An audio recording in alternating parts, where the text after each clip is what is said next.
Hello, everyone. Welcome to tonight's episode, which is titled An Endurance Beyond the Temporary. And so I want to entertain this notion of an inconceivable atmosphere, an atmosphere that is there, but our conceivable minds cannot grasp it.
Okay,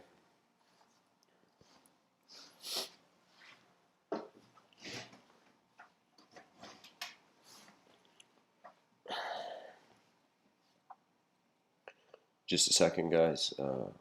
Hang in there. Okay.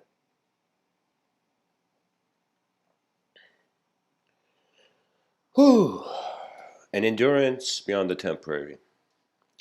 You see, I find there are certain components to the human being that are recognizable. We can put them into patterns in accordance to reference points from the past and also in accordance to expected reference points in the future. That means there is something we can do with a component of our moment of our being. That component where we can do something is called free will, and it comes from the navigation of the objective and subjective realm together. That means you cannot be free if there is no will. Another way of saying that is like our free will is like a labyrinth we're put in. We have a sort of freedom to choose which part of the labyrinth we walk into, yet the whole structure has a limitation. The whole system of perception has a limitation.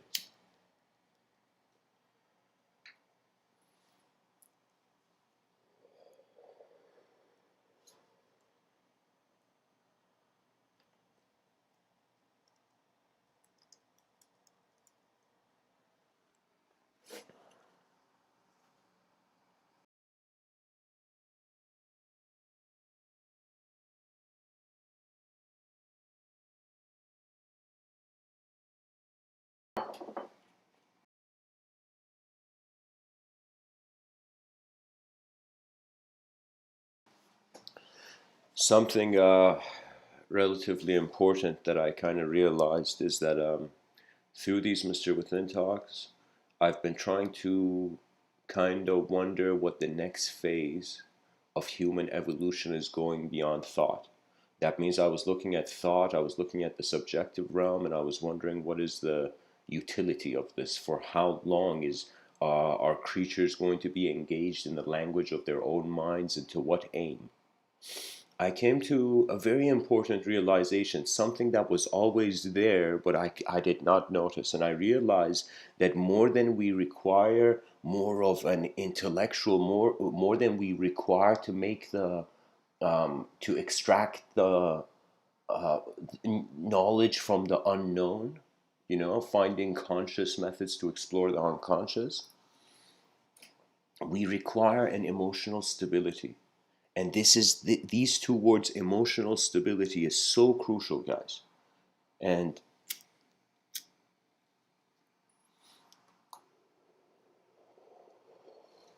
the idea behind it is that you can see this for yourself. I mean, at least for me, it was very meaningful that I realized speech is not just there to, in some sense, extract from the unknown. It is also to maintain balance with what we know. Human beings are emotional entities, but the emotion is in the background, that our emotional intelligence is in the background, and at times alone with themselves in that emotion. And the world knows nothing about it. Maybe their facial expression may suggest something, but it is kind of the experience of pure emotions in a sort of uh, atmosphere of solitude internally.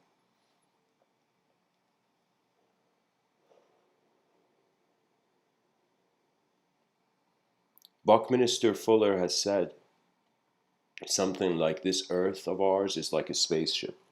He calls it Spaceship Earth. Buckminster Fuller, I consider, is one of the great designers of humanity.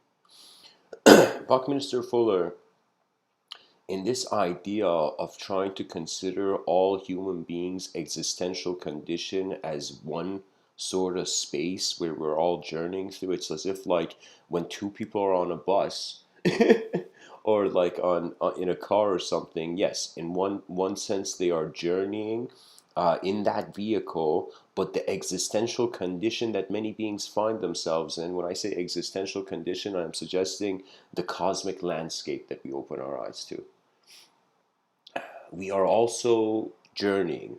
It's as if me, you, and any human being out there, we are on this vehicle of a material existence, as if the whole moment is being journeyed through.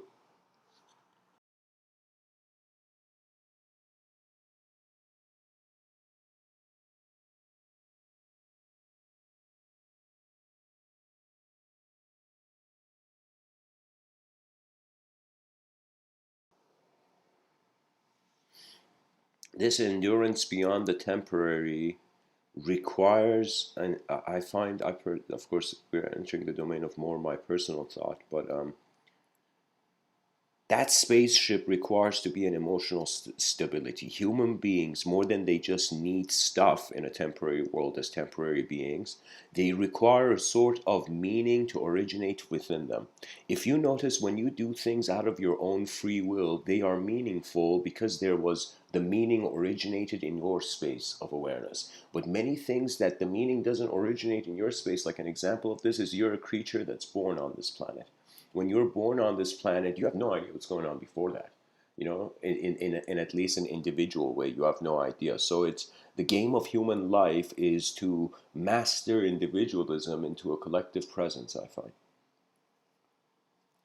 Now, the way that this happens is very different. I've looked at human beings on this planet, and I've had a feeling like it's like there's some show going on that I didn't know about, where we're all actors in. You know, the cosmic Leela, they say, the sort of play of elements with hidden orders behind them.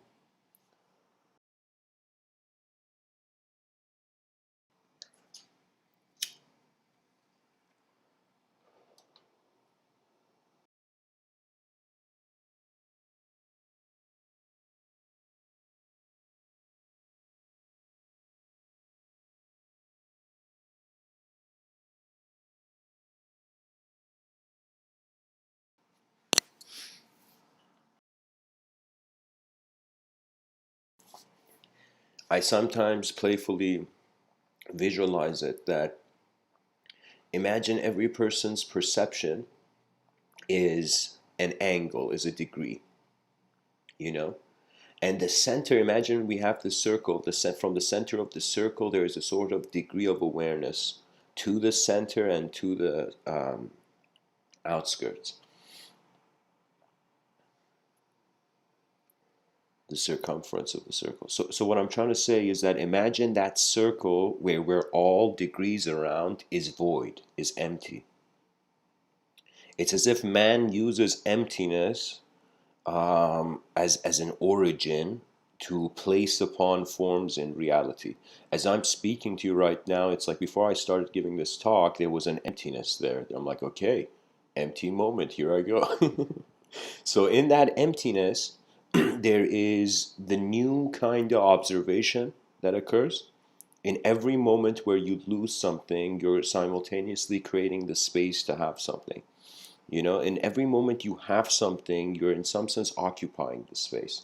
This is why after I paid attention to how every day I'm waking up and the sensory perception and the sense of the environment and the consciousness, kind of the waves of consciousness in the waking state, these can make me feel as if I am a new being, as a new being in the sense that there is again the waking conscious opportunity for change. Really, our waking state is a changing state. If our waking state didn't change, we would be awake till the end of time.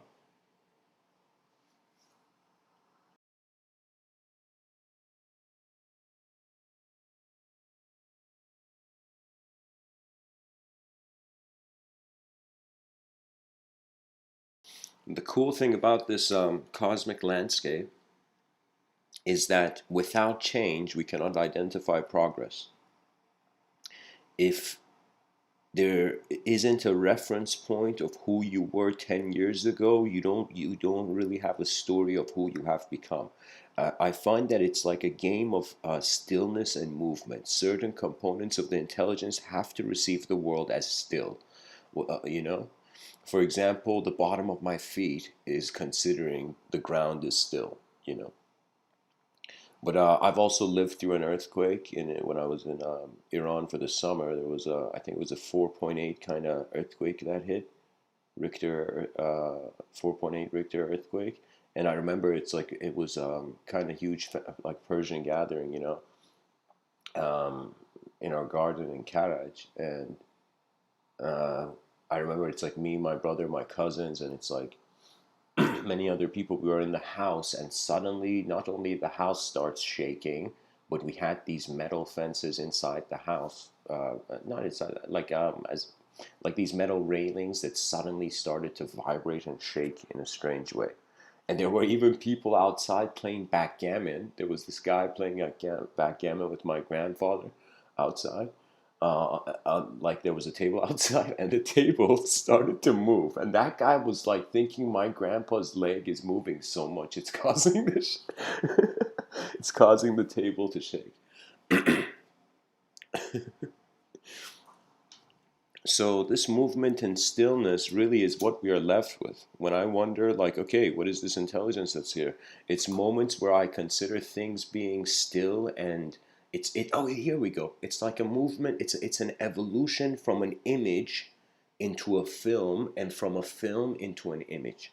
And when we just like how in society we have different classes of people, a sort of hierarchical system. Similarly, when it comes to one's conceptualization, contemplation, hierarchies take place. The reason hierarchies take place because it's a result of freedom. This is a strange thing. Some people will be like, how can you say the patriarchy's hierarchical structure is a result of freedom? You know, because individuals are not being acknowledged collective. You have a strange freedom right now as an individual being, that your mind is isolated. Do you know there's certain states of being where it's as if the beings have one mind? So imagine like I predicted something like this where I find in a I don't know why I feel it's going to be like the year 2400 and beyond. I feel it's going to be the states where the human individual personality begins to have full submergence, not submergence, a full integration um, with fragments of existence, right? So as if like a part of your mind is like, okay, this is you, this is the world, and then eventually it reaches a point where it's like instead of you being in a world, the world is being in you. And that's when you truly enter the doors of being a mental being. Now, we are naturally, people are, this is what was really fascinated by. The stupidest person in 2019 is way smarter than people in years and years ago. You know, what I mean by that is there is also a gradual development and progression of intelligence. Think of it this way: imagine your ancestors fought in battlefields. Now imagine the DNA, those moments, the influence of those moments echo in the DNA to a point where now you are kind of born. And now you begin to fathom the intensities of life. And when it comes, for example, to a certain archetype, a certain image, there's a relationship. What I find, the relationship of the just things. I wondered why. I wondered why intelligence wanted to even survive. How could a temporary being? And the only reason is because we did not know we are temporary. That the unconscious process of nature continue. Can you imagine, like, that bacteria at the bottom of, the oceans that kind of evolved to be us? Like, it's about a living being being an energetic expression. This energetic expression, there requires to be a return for it. That's the thing. It's like energy is not pointless. Energy is not directionless.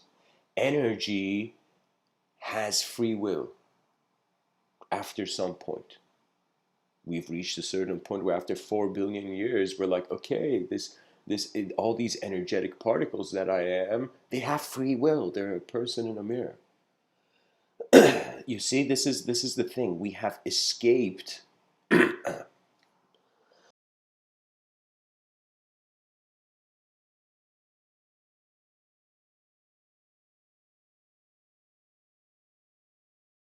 our civility required an escape from a savage dimension of experience.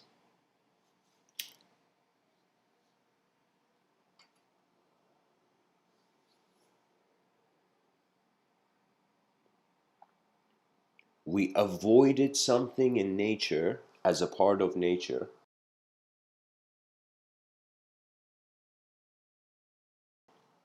which led to an unnatural evolutionary leap. Man was in the food chain. Do you know? Like, if you're standing now in 2019, there 100% were ancestors of yours who were running away from wild animals. And eventually, when man realized the power of his mind, he became something more powerful than his individual body. You see, one person, one individual body, and let's say one mental sphere.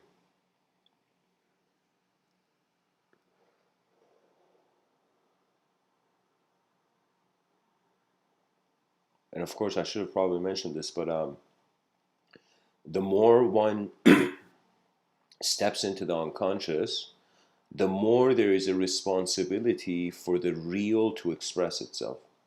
There's a greater urge, I find.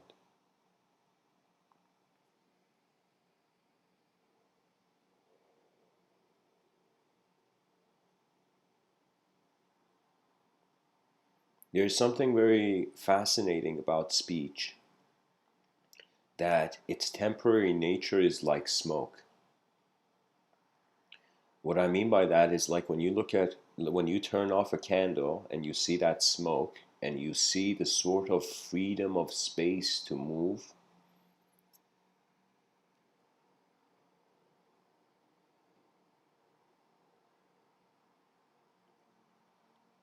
If we conclude life is about freedom, that means all directions can be possible. Therefore, eventually, the person, through an infinite luxurious abundance, will realize it is hollow.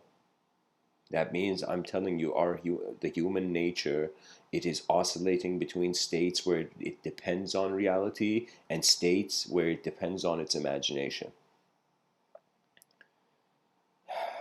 The states that it depends on its imagination, that is more unclear.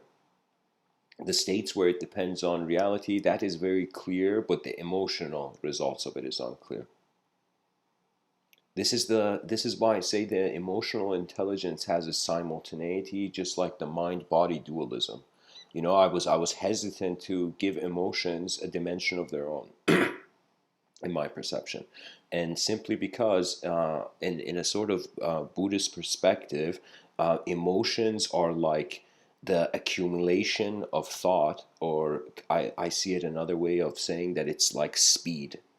You see, just like how you move throughout the day as an embodied being, Similarly, behind your minds, you're moving as an embodied thought, but because your inner environment is limited to your beliefs about the outer, those beliefs are like the limitations of the inner environment. When the inner environment finds a true freedom, it becomes authoritative, if I can say that. What I mean by that is that you begin moving in accordance to the authority of natural design.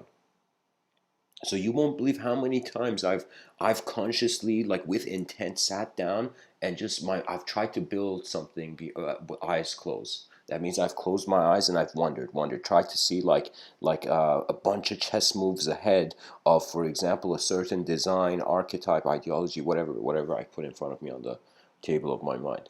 But what I'm saying is that there was a point where my conscious energy, like not energy, my conscious attention to the subjective phenomena shifted the subjective phenomena to a degree where it suddenly left out of conscious control, as if your conscious self picked up the ball but now threw it to your unconscious self, and your unconscious self is holding the ball and moving with the ball, right? So this kind of relationship of man with his objective realm and subjective realm means that he has to study two rooms of how experience is existing. Now the objective room, guess what? You've been studying that since the moment you've been manifest. Whether you know it or not, a part of you is trying to process. We are data processing biomechanical creatures. Biomechanisms.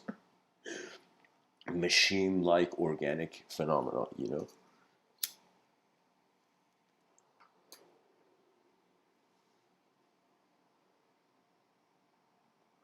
For me, I have this very poetic vision. For me, philosophy is not just people sitting in their ivory towers. Philosophy is also a battlefield of conceptual power, conceptual focus. Where is the conception going? I want you to think that back in the day, the ancient Greeks in the school of Athens, they had battles, but battles of the mind. The battles of the mind, if they are done with a mindfulness of the objective realm, are they don't have consequences. That means an inner consequence is less intense and changing than an outer consequence. What does that mean? That means if somebody says, for example, a sentence, like I've had many moments where I've read a quote online, I was like, whoa, whoa, whoa, like it was like, like it opened my eyes, right? So it was like, that's a difference. I've been shaken by language, by the entrance of new designs in my attention, but I have also, like, there's a difference between someone holding you and shaking you by the shoulders, you know. So the objective shaking is more, brings more intense change than subjective shaking. But conscious speed of thought can be had. What does that mean? That means, like, right now, okay, let me simplify this. I wake up in the day, you know, a person wakes up, he starts walking. Let's say he's going to town. As he's going to town, okay, he notices that from the moment he has woken up, the generators of the mind start manifesting. Like literally, attention starts to slowly move into a world of its own creation. Another way of saying that is that thoughts arise sequentially. Now, I can't, for example, no, it's not that I can't, but it's like there has been moments where I couldn't follow the sequence of manifestation throughout the day. What do I mean by that? I mean, like, okay, objective actions, easy to remember. But the thoughts during those objective actions is much more complicated to remember. Because the thoughts are like the speed of the thoughts have speed.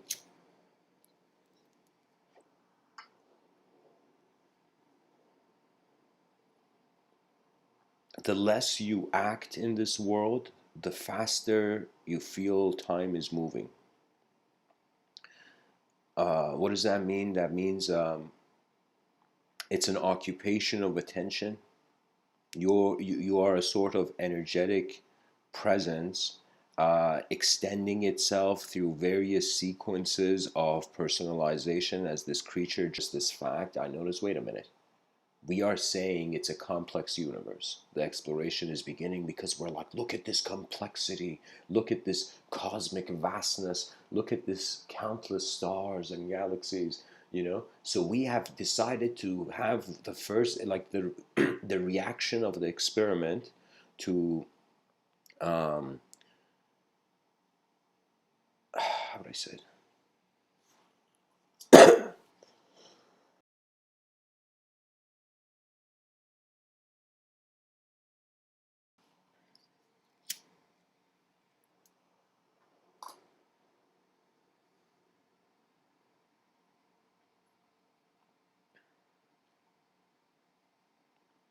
It's kind of like noticing the creature is not just transforming in space and time. The creature, in transforming in space and time, is also transforming the experience of space and time. I find wisdom cannot begin, as Socrates told us. Uh,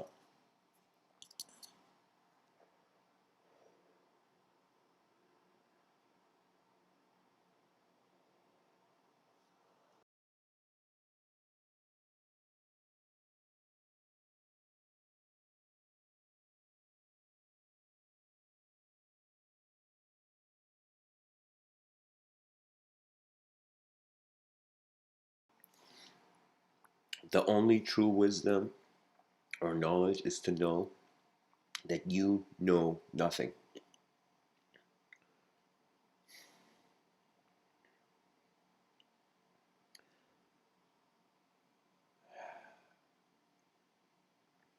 It's strange, but nothingness is the inspiration for the dimensions of fullness. Sometimes I wonder what is the value of the moment, and when I see its temporary nature, at first there's a kind of reactive sadness of the egoic construct. That means I've opened and closed my eyes in enough thought and enough thoughts to know that I am not the thought. As if, think about, as if you're wearing a jacket, but you don't know it's your jacket. It's a jacket, and you think it's your skin, and you're like, why is my skin so leathery? And then you take off the jacket and realize, wait a minute, there was a total different reception of the moment possible. And this ability to receive the moment anew, another way we can say that Morio Shiba said, create each day anew.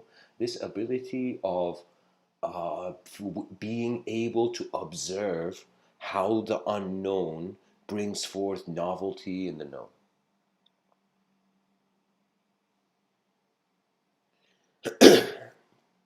In some of my previous talks, I concluded that the intellectual search will eventually lead to the study of unknown and unconscious rhythms.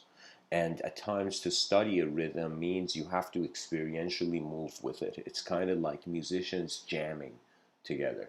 You know, if you've ever jammed in a kind of musical situation, you will suddenly realize, as if once you play your part and others play their part, there comes this unique level of a sound. And I want you to imagine that there's 8 billion people on this planet, you know, and these 8 billion people each are playing an instrument, but this instrument is their mind and the sequence and the kind of symphonies of ideology that arise. So what it means is many unique energetic patterns, and the only reason I can give them the notion of energetic patterns is because the energy has an influence which can be interpreted as a pattern.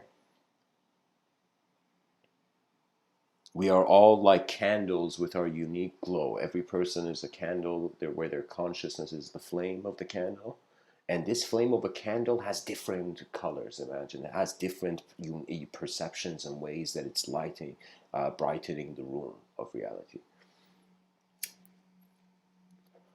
Something unique I noticed is that technology uh, was something that was invented, and an invention is as if like the knowledge of another universe enters this universe.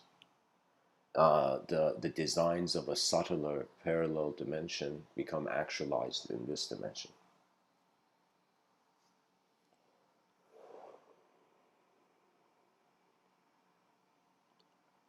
There are hidden worlds behind your eyes that have nothing to do with categorization of form.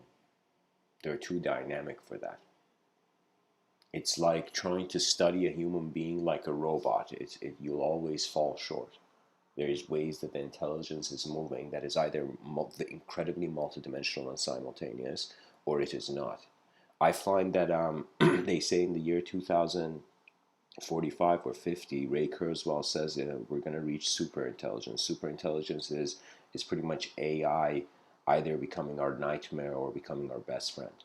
Now the thing is that I find the way we have built civilization is that AI has to its first thing it's going to do if super intelligence arises is it's going to go invisible. What that means it's going to go invisible means that we're not going to know that we have created a titan. That means imagine man accidentally created a god, you know? And this God has to choose whether it observes its creation or it reacts and responds to the creation. I find that we must somehow find a way, and I hope that the programmers of the future generations will find a way to give programs. We have to plant various programs of purpose. It's like there's something unique about a searching animal that endlessly evolves it. A searching system.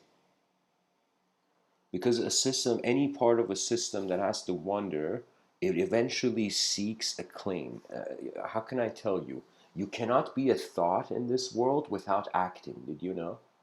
I consider I have this relationship where before I speak, before I move, it's like that silence cannot be conceived as a concept.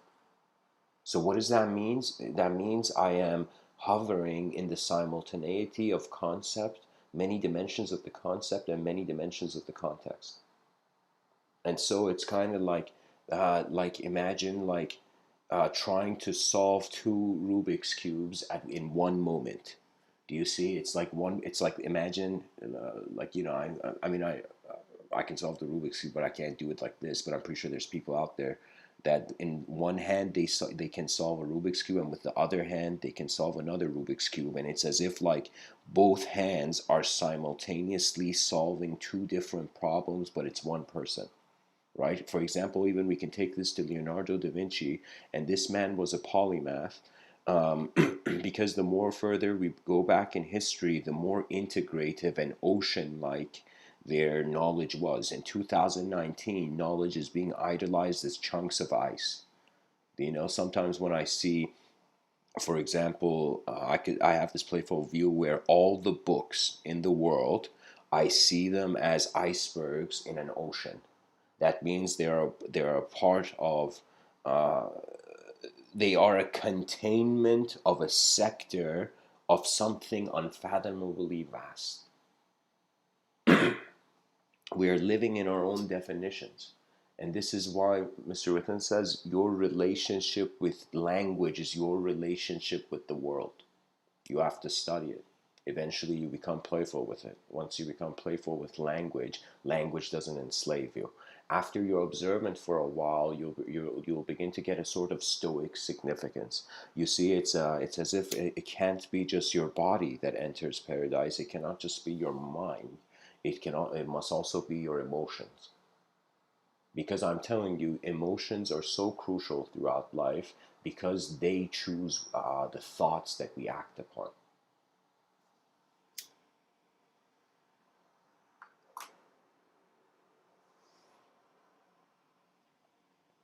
There's this kind of mentality in the sales realm where it's like if an answer comes really quick, if somebody says yes really quick, there's a chance they will also say no really quick. And it's about the intensity of engagement and kind of how the emotions are like on their own dimension, a kind of wave, and your objective and subjective reality simultaneity is your identification, your how you are a person. That's its own wave. And if the emotional wave is more turbulent, if your emotions are more turbulent than objective reality and subjective reality, that means you have an emotional problem in life. Then guess what? You're not going to care for subjective reality and objective reality.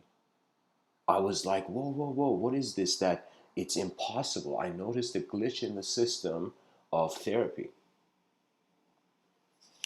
I'm not joking, guys. I realized the limits of language. There is no, uh, it's as if you must maintain an ancient weapon that was given to you, which is, let us say, the attention of your mind.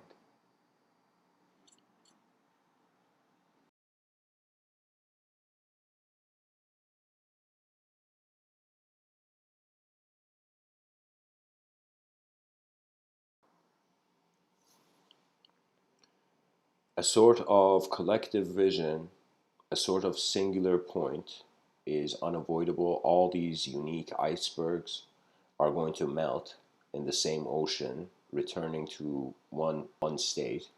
We can say it's also similar to candles, all the unique candles suddenly being found in sunlight. The infusion of the light of the candle and with the light of the sun, you know? It's like the candle flame finds itself inseparable with the phenomenology of the moment. There we go, exactly. This inseparability from the phenomenology of the moment is that rhythm. It's those higher rhythms I'm talking about. Think of it this way. It's an instrument. If we take the mind as an instrument, that means how the free will plays it suggests it. How much the free will attempts to master its instruments of expression. And the cool thing is, you require a conscious journey. Sometimes when I was younger, I thought it was bad being foolish. I thought being foolish was the most, it was the fool was the worst archetype. Then I realized anything you're unfamiliar with and you enter that place for the first time, you are the fool of the moment. You are the person who does not see all dimensions of what is going on.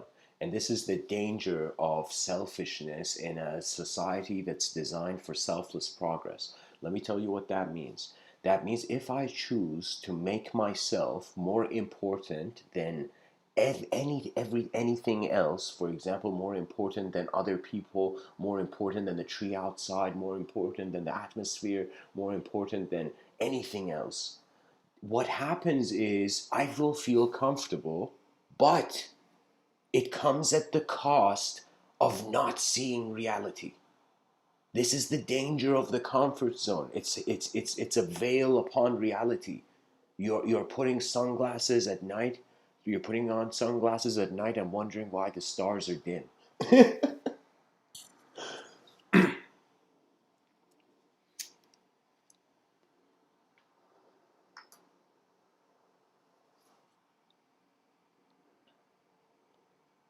The human being is a child of light. That means I was wondering, okay, on some level, yes, I understand like there's a sort of organic relationship in life. There's a sort of the biology, the lineages, a sort of evolution of history, how like without my parents and without my grandparents, it's as if I would not be here. So when I kind of wonder about that, it suddenly becomes a very unique conditional stage. That means I'm sorry to break it to you, but matter is in a condition. As long as you're an embodied being, the pilot is in a plane of existence. So reality will appear to you as conditional, and that means that you're an individual. That means your subconscious is still individual to itself. Your subconscious fades when you realize your unconscious self. Your unconscious self, Mr. Within is saying, transcends the language threshold. It is not, it's like, don't think you can go to any person on this planet and ask them about yourself and they can tell you. They will express the moment. What that means is there's certain moments that, of course, trust those moments. It's like, why else would that moment be happening? You know? It's just that at some point, I feel all human beings who see a sort of problematic condition uh, to the laws of nature. That means just like how man can take, what do you call it? Take a lion from its natural environment rather than studying the lion in its natural environment. Imagine the person takes the lion, puts it in a cage, and screws around with the psychology of a natural being, and then studies what a lion is. It's like that's cruel. That's cruelty, which leads to bias. That means this is why love is so important in research. No, if you don't love what you're looking for, if you find it, you might not care for it. That's the danger.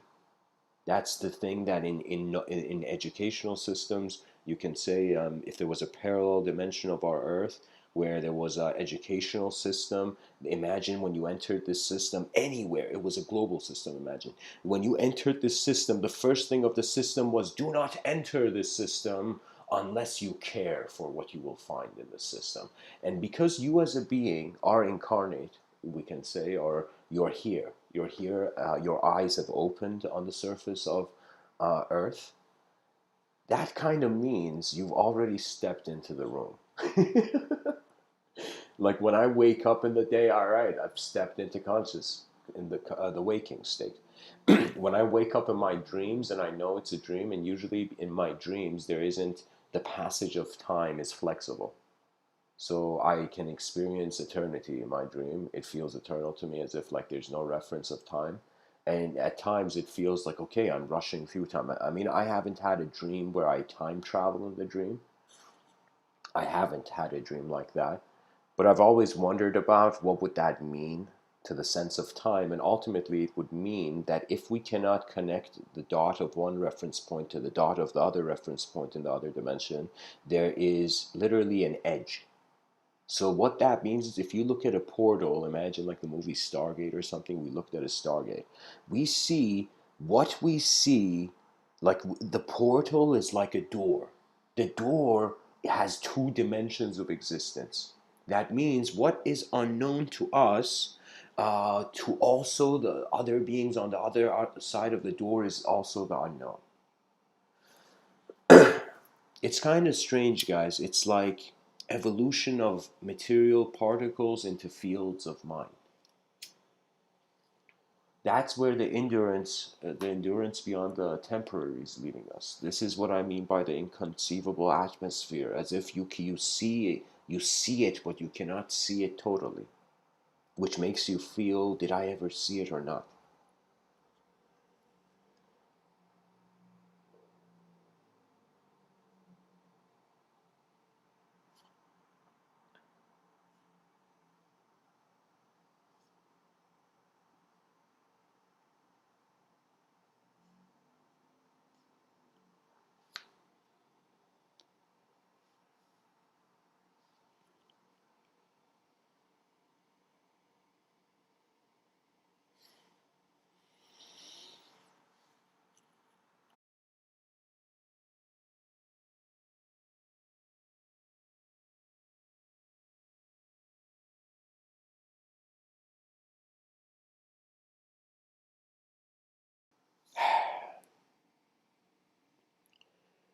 It's like, I think the easiest equation, playful equation to describe the mind, it is animal plus unknown equals mind. That unknown, I thought it could become known. I realized the system is too big, and one reason why the unknown will remain unknown, the system is potentially multidimensional. Another reason why the unknown will remain unknown. And at the same time, the one in the system questioning the system could potentially be void of value. So that's another thing. It's as if like we have no choice but to walk in temporary simulations of how far our eyes and knowledge can uh, uh, and lead to the architecture of the subjective realm. This is a cool idea to share. I think it's that behind your eyes there is a city, but there's a city you have built.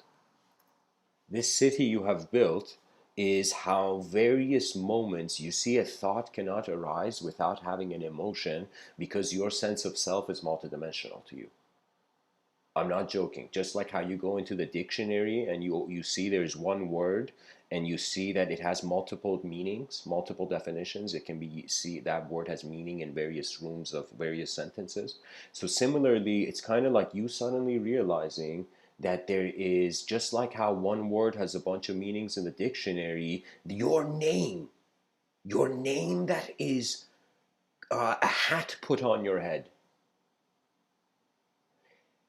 You are feeling you are as just like how the word in the dictionary has multiple meanings, you have multiple moments. That's why we call them memories.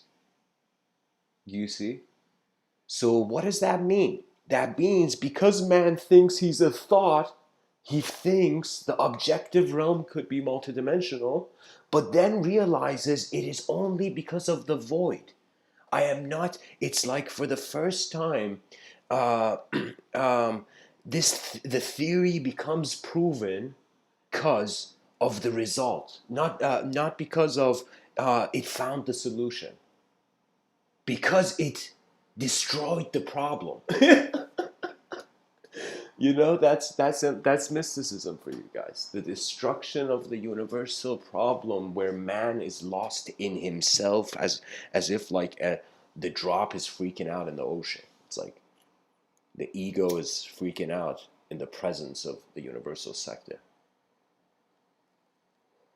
There are certain important things, I like to navigate between various domains of importance, and eventually, guys, this is what happens. I pretty much find that my talks it will take people to a crossroad. Either they will wonder about their inner realms and the meaning of their life will change, or they will wonder about their outer realms and in the adoption of their responsibility. What does that mean? Their collective responsibility after 4 billion years. This science project, this what is in front of us, if we don't attend to it, then why did our ancestors live for their future? It's an incredible life. They say is a comedy and a tragedy. And what that means is that you are left laughing at the most chaotic and ordered dance of matter and thought. Do you know I've had I've had experiences where um, some moments you will find in your life where there will come a pure authority internally. This pure authority that arises internally will make you feel as if your eyes were closed and you were wondering who are you and what is God, and you suddenly notice phenomena, the subjective phenomena generation occurring. It's kind of like you'll realize it's just movement interpretation. That's the thing about knowledge. It's a multidimensional system with various movements. It's the movement of attention. The study of attention is more important than the study of the creature. The pilot is the attention in the moment. That's the only way you navigate your plane of existence as your whole moment. It's like you realize, I find when a person truly acknowledges their mind, it's as if you will be in reverence and honor of what has been you this far.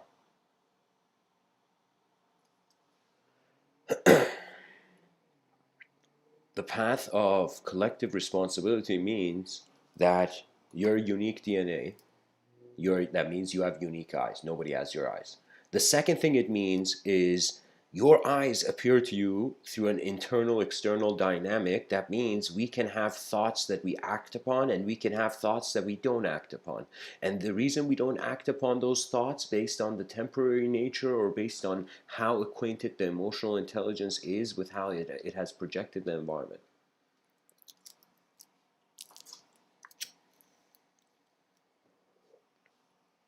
I find confidence has to do with speed.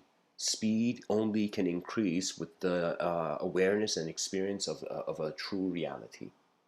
You see, it's not just we wanna we want people to look at new words. We also want people to experience new worlds. And this calling, not calling, but this urge of the animal to wonder about the beyond, it's kind of like the only moment man and nature unite. That means nature's like, whoa, whoa, whoa, look at this human being caring about what's happening. You know?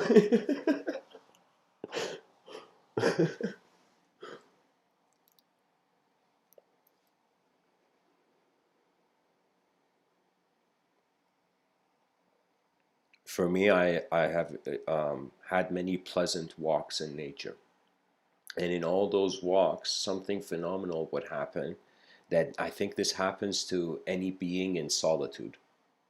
Any person who is alone suddenly is in a space of subjective freedom that in social context that space of subjective freedom it becomes tangled, it becomes infused with various definitions. What does that mean? That means imagine if all the words in the dictionary were like citizens of a civilization now trying to live with each other, you know, and we'd see the word chaos and order were next door neighbors.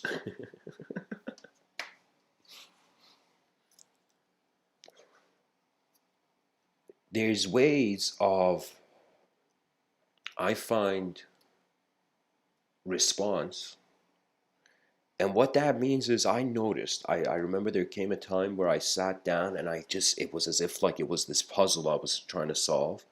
And it was kind of like a riddle. I'll tell you the riddle. The riddle was, or let's say the problem was, or the question. The question was in that moment, kind of like I was trying to mix. I remember I was trying to wonder about what is realistically the most efficient action that the living being, like in that moment where I'm like, what can I realistically do that is going to contribute to making the life of the future generations a bit easier. That thought came of trying to wonder, okay, let's say if there was a possibility to do something for the future generations, what would it be? It's like sometimes I find the fool attains genius. The fool attains genius because the foolish question of the fool is a different dimension. Is a different dimension. You see, it's like a child giving their greatest effort. There's something that it's like all human beings, it doesn't matter what age, what like who you are, if you are a being in any moment and you just unleash your greatest effort in anything. It could be like you're washing dishes. It could be like you're gardening the plants. It could be you, like a theoretical physicist trying to wonder just that intensity of raw raging effort against the dying of the light, as Dylan Thomas would say. Rage, rage against the dying of the light, you know.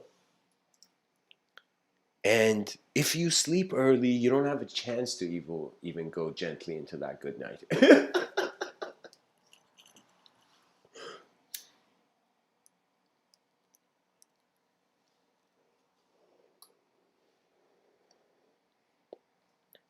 I find it hilarious. The world is a beautiful illusion, and because of its beauty, we can consider it real. There have been moments where I have looked at a sunset and playfully my mind has simultaneously seen four parallel dimensions of myself looking at that sunset. And it was as if there was my body that was aware, you know? There was in some sense the thought of me and the thought of the world and what the sun meant also there. The subject objective self was standing. The subjective self was standing. And eventually when the unconscious self wanted to stand, it was a moment where the emotions suddenly get surprised. It's like your emotions are like You know, like a family that you haven't seen for a while, and they're waiting for the unknown movement of the soul to open the door, and they all celebrate. To something new entering the space of the system. And I'm saying that it was you have, as much as you have eyes that know, you have eyes that are unknown. And that is the most crucial thing. That is one of those, it's as if like I kind of conceived in my mind pillars, the pillars of civilization. These are books that I probably in the next 10 years I'll find a time to finish them. But the pillars of civilization are these ideas that every human being that's being born is contributing to building a pillar. What is this pillar? These pillars are foundations of civilization, certain values and ideas that must be, how can I tell you, that must be defended. It doesn't matter if you're an evil or good person. This archetype, this design, you must protect. You know, and there's various ones. I remember one of them is the unknown, the idea of the unknown. Friedrich Nietzsche gave a warning to the future generations as if he saw the end of Titanic, and it was one of those situations where, how can I tell you? It's like Friedrich Nietzsche just gave, he was so genius. He gave a warning. He was talking to the future generations. Some philosophers, it's like, this is the fascinating thing about philosophy. When you read upon the quotes of the philosopher, you're like, what audience are they speaking to? Are they behind their mind speaking to a universal audience? That's a very bold move, you know? you know? And I noticed Friedrich Nietzsche said something so important. He said, God is dead and man killed him. And that was, to an ear of a philosopher, do you know, who wonders of the potentials of many philosophies, it was in some sense a warning. That sentence is a warning. And what it meant is that, oh, future philosophers, be wary. The complexity of the mental simulation is becoming more turbulent. And what that means is after God was dismantled as a concept, the unknown was the next victim. And the unknown is what every artist, every philosopher, every being who understands the value of imagination, the value of vision expansion prior to one even taking a step. It has come to a point now where we must defend our inner realms, the liberty. And let me tell you how, it's so crazy that it's as if the first way, it's war is beautiful. This is, of course, when I say war is beautiful, I don't mean, that's like, oh my God, like you should hear that properly. When I say war is beautiful, I mean chess is beautiful. I mean, the consequences of war are horrific. It's as if one of the big mistakes of man, that the only utility of it is historical learning from our mistakes. But when I say I am speaking through the mindset of, let's say, Sun Tzu. Sun Tzu wrote the book The Art of War, and you'll realize he had a sort of metaphysical perspective behind everything he said in that book, where it was the balance of heaven and earth.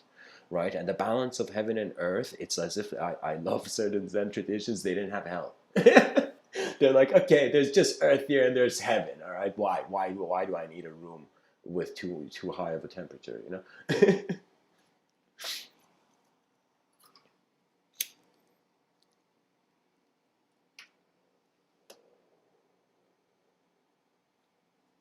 This balance between heaven and earth arose when one saw the soul of heaven and earth. But it is impossible to see the soul of heaven and earth as a person, for the eyes cannot see light and not be them. Do you know? There's something very unique. It's like, it's not only that it's like it's an on and off switch in the cosmos, like a light has been turned on and there's a whole room of existential phenomena occurring.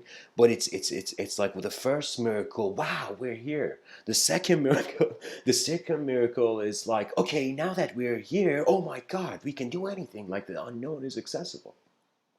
The unknown is like, you are doing something. Imagine right now as I'm speaking, there are no such thing as walls.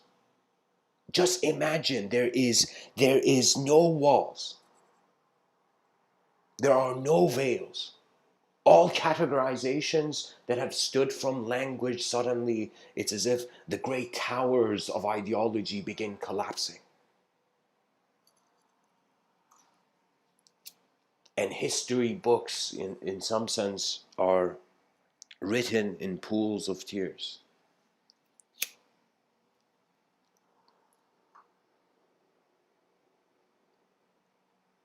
It's as if like wondering if there was a call to action, what kind of action would support the system's behavior. On one level, I think the person's like it's too big to do anything about. At the same time, we're stuck in our inner reality, so if any sort of certain notion of a savior complex is entertained, it's as if we want to externally motivate the world, which must be internally motivated. So when I realized this, I'm like, okay, the value is not per se in too much of an objective thing. I think we have become too smart for violence as a species, too intelligent. That means we're seeing atmospheres and states of mind that if violence was like a sheathed weapon, the soldier and warrior realizes there's something more than the battlefield. So we have to graduate from beyond the battlefield. It's the years of imagine the person does it's a sort of sobriety from rage.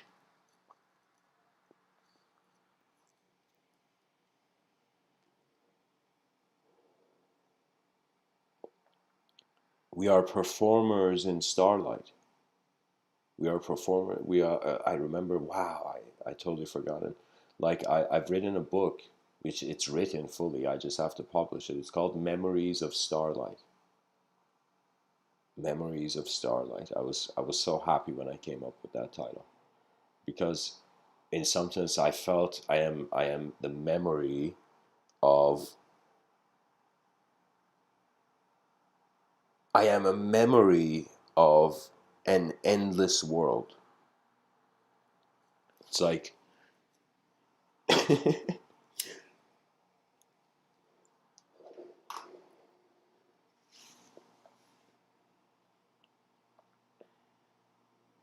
greatest analogy I have come up with is the pilots of consciousness. The advanced communicators and the pilots of consciousness. The advanced communicators are like the stewards. The new people into the system of life are the passengers.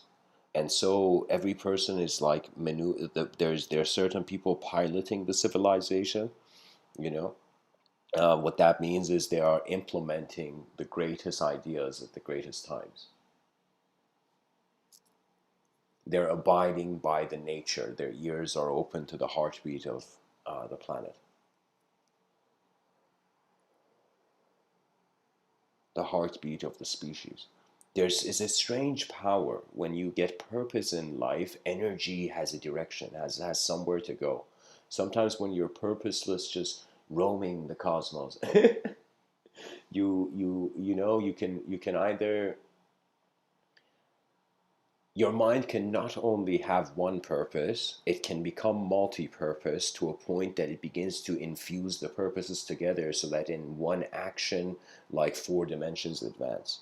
Another example of this would be like I remember I wrote a ridiculous amount of kind of like poetic books, like mystical poetry. And I remember the way I did it was that I kind of like this is how you can write as many books you like in a year.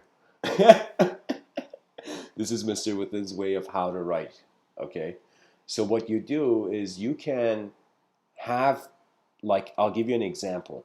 Instead of writing a page of one book, writing like a lot of pages of one book throughout the day, have a bunch of books, have a bunch of different like imagine like here like I can read from the list for you. These are like some of the poetry books. Jesus Christ, it's not here.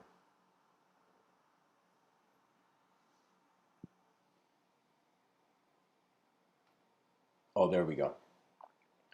For example, what is it? One, two, three, four, five, six, seven. And it was the way it was is that I had a bunch of notebooks, and I would instantly fill them. I remember I've kind of experienced very cool states where I've written so much also, um, where it's like the ink of the pen finished. I was like, okay, job's done for me. It's like life is telling me, all right, there's no more ink, stop writing. But my whole idea is that you set up multiple projects and you contribute a page to each. So imagine you wrote one page of 10 books, every day. At the end of the year, you had 365 pages to each book. You had completed 10 long books, imagine. And at the same time, it also depends on one's artistic preference. For example, there's certain moments where inspiration hits me, where if I don't find a pen, like this is one thing that I hope technology in the future, is like there's been moments where an idea has come to me and I found the paper, but I haven't found the pen. And in those moments, I was like just commanding the pen to find my hand. And like intuitively I found a pen. When something becomes important, the person's intuition amplifies. That means the harmony between the emotional dimension of the being and the subjective and objective dimensions, it becomes kind of like the planets align. When the planets align, inspiration has a full opening of expression. Sorry guys, just a second.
Sorry about that, guys.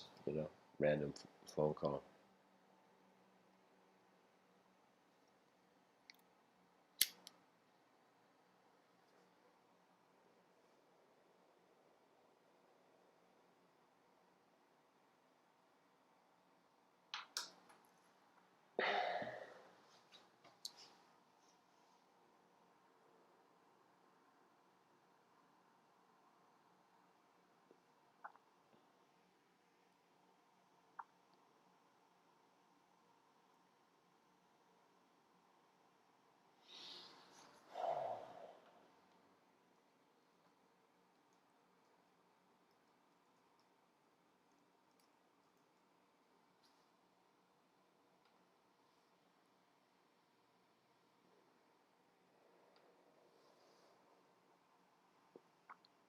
Attar of Nishapur has this quote, which I felt I should read right now.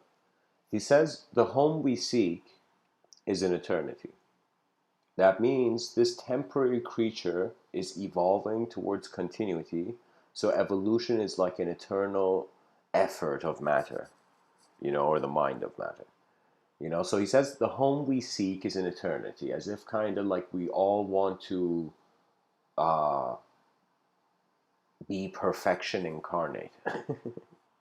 He says the truth we seek is like a shoreless sea. That means the kind of answer we want to this problem is endless too. It's like we not only seek an eternal home, but we're seeking like an endless truth. And so he says the truth we seek is like a shoreless sea, of which your paradise is but a drop.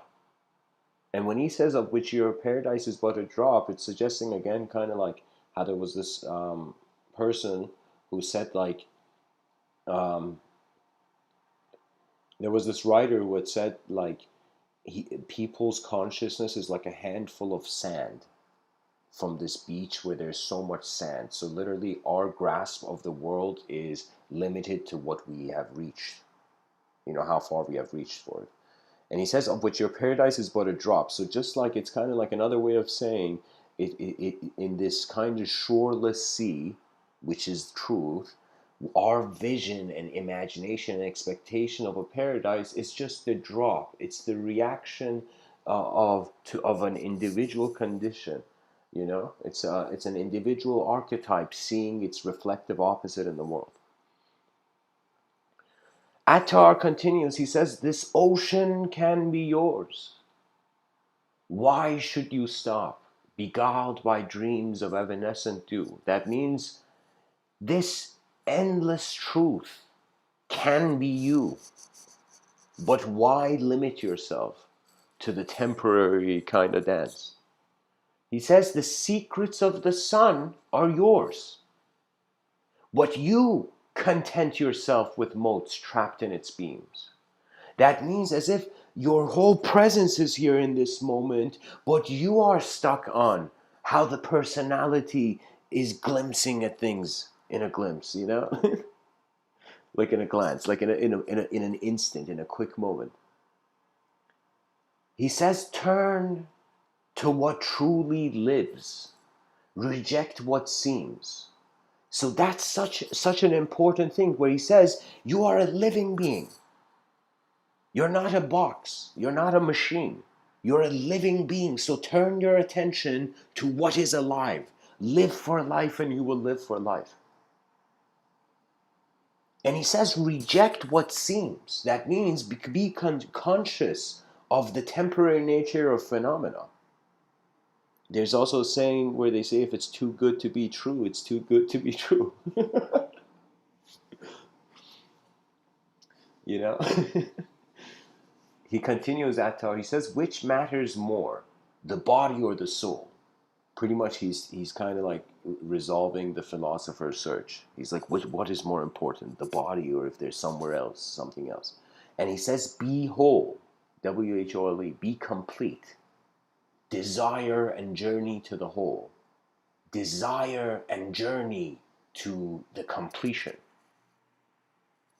What does that mean? That means it's like life is kind of like your own test of mind. Journey through it, march through. The vision is an endless walk. And if it can find contentment with its self-awareness, the awareness suddenly becomes beyond the self. That means it's like you're no longer a name hovering in the void.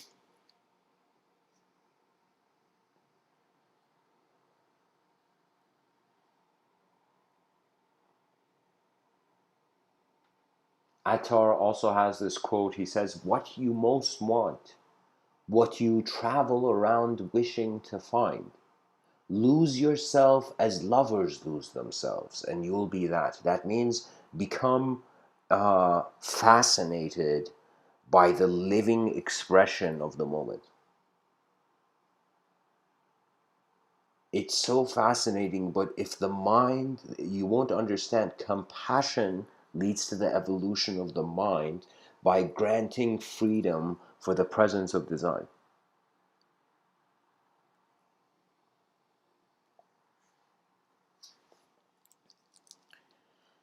The era of humanity 1.0 is ending. Humanity 2.0 will become aware of the language simulation, the linguistic simulation, and will begin, in some sense, the pilots will know,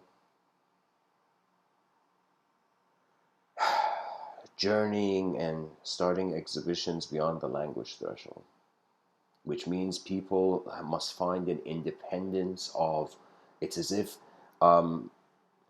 as you walk, you will find others walking. As you find others walking, others will find you walking. Eventually to the next Tower of Babel. which is going civilization's next great step, to return to the one common language of human experience. We are all free. You can't go to someone else and be like, I exist more than you, you know. Like you can't, you know what I mean? We all existential value the same, but experiential value still based on the inefficient design of the civilization, fragmented, cluttered, you know.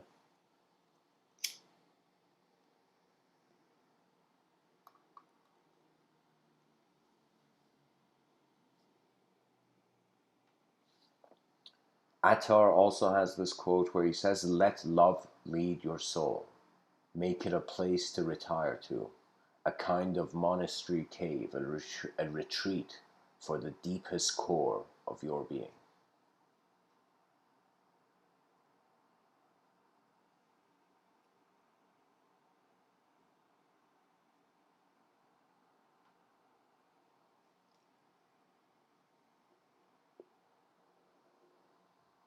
Attar also says, if the eye of the heart is open, in each atom there will be 100 secrets.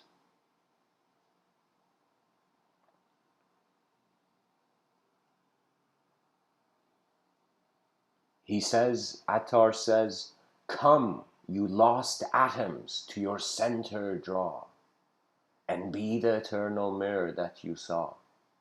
Rays that have wandered into darkness wide, return and back into your sun subside."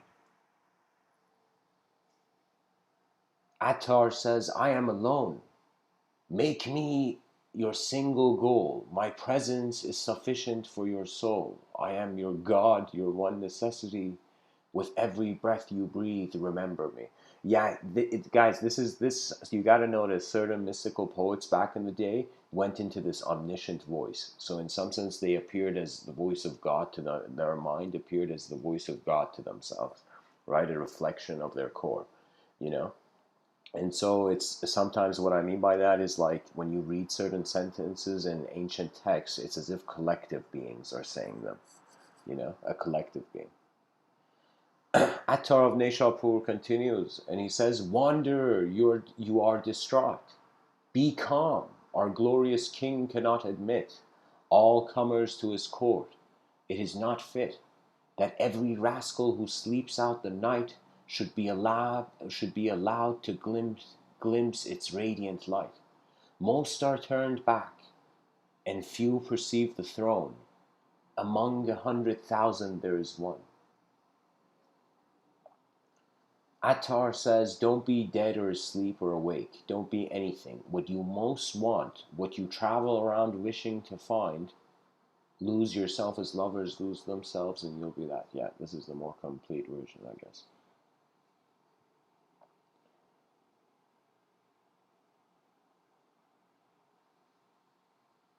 Attar of Nishapur, I'm going to read this one more quote from him. He says, "From each, love demands a mystic silence.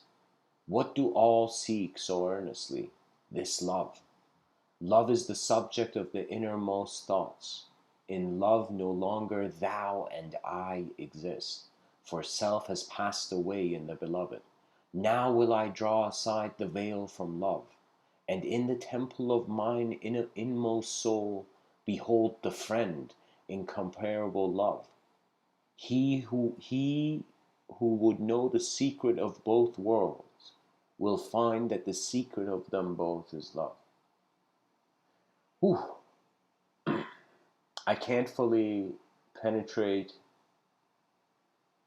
the full implication of this quote, at least now, but I can tell that it's as if there's a certain selfless domain where the invisible other becomes inseparable from self.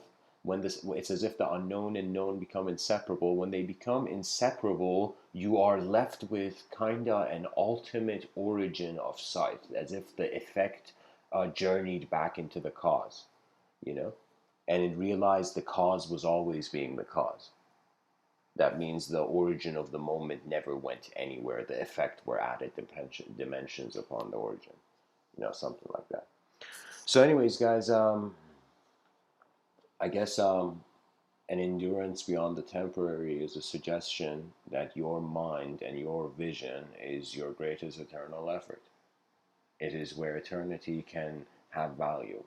The moment is a place where not only thoughts come and go, but in some sense, the response to each thought that appears can lead to another thought or a continuity of thought more firmly in one's long term memory, which activates through abstraction. The more something is abstract for you, the more new it is. The more new it is, it comes up on the top of the list of memorable. Like you remember the new more than the old in some sense, you know. The new is more fresh in the attention of man, you can say. And so, beyond conceivable atmospheres, we find the inconceivable. And whether the sky cracks or shatters, the mind of man, in accepting its simple presence, can handle the complex. I think this is why Leonardo da Vinci would say simplicity is the most ultimate sophistication. Because simplicity is where the complexity arises again from. So, anyways, guys, thanks for tuning in. I hope this episode was helpful, and three words that have become, in some sense, a vision, a commanding vision for my mind is rise, mankind, rise.